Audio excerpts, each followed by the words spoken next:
Hey y'all, I got a wacky sour beer here, sort of thing I don't usually drink. But it was brewed at Crooked Stave, and I'm a Crooked Stave fan.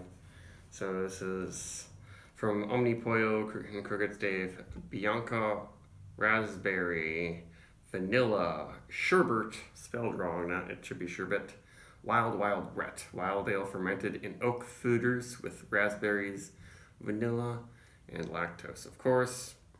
4.6. So the Omnipollo Bianca series is one of the first like fruit, lactose, vanilla sours. Very influential in all of the smoothie and pastry sours these days. This is 4.6% alcohol, released pretty recently, and let's just jump into it.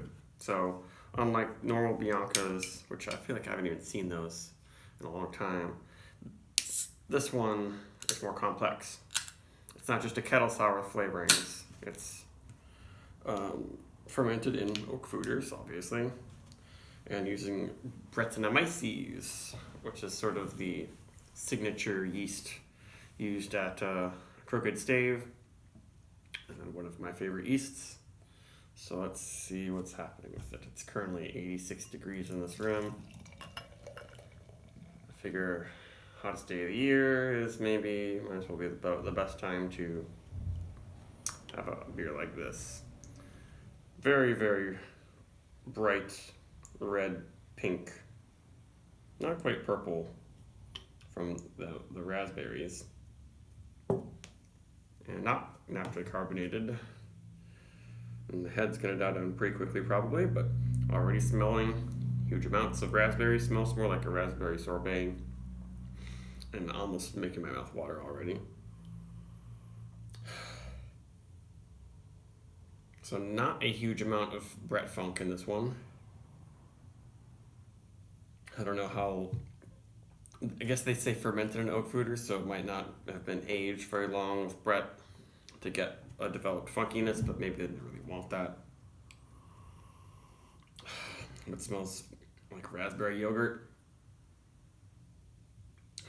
I guess I'm not sure if it's exactly like a mixed culture sort of thing, like Night Shift's Visa series. I like those beers because the mixed culture makes a lot much more rounded, soft sourness instead of the kettle sour. I guess this sort of has that. And the vanillas and oak are pretty subtle. It's just something creamy. I guess hopefully the lactose will bring that out more. It smells pretty good, but not my normal thing that I drink these days.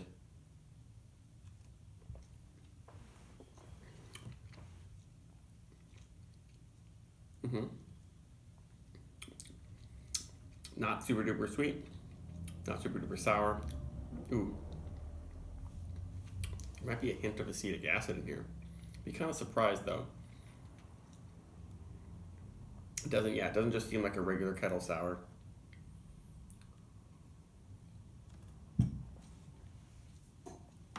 little bit of body, but there's definitely a lingering creamy taste from the vanilla and the oak. It's not super tannic or anything. It dries out, but it's not super duper dry. Obviously the lactose is helping with that.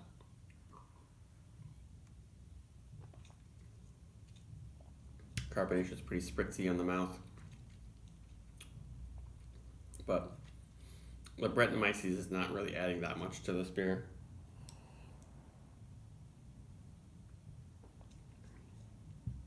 It's probably the most complex of this Bianca series, because I do get, deeper fermentation notes.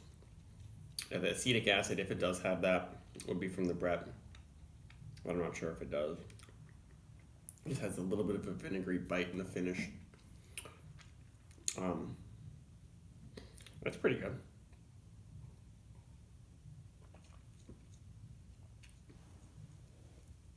Now, this is the one where the lactose isn't too much. It's definitely mellowing it out.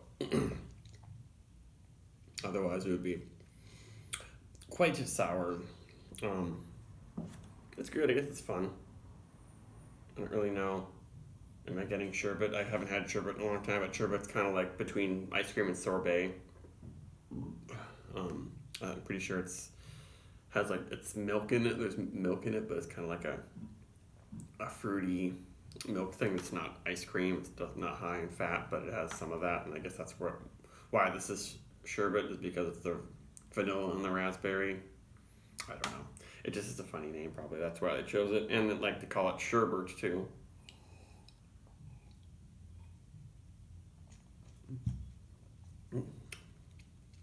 Yeah, it's actually pretty drinkable. Yeah, they did a good job with it. A lot of times these beers are too sour and too sweet somehow at the same time. I guess a lot of these ones where they just throw in literally, half a cup of fruit puree at the end. That's the popular thing right now. Doing that and a bunch of lactose to just be way too sweet. It's not too sweet, but it's extremely fruity for sure. Huge on the raspberry notes, kind of a strawberry flavor too. But I kind of wish there was a little bit more Brett Funk, but most people probably wouldn't like that. For a score, yes, it's good. Yeah, Crooked Stave knows how to make these wild sour beers palatable. I guess it gets over a 4 for me.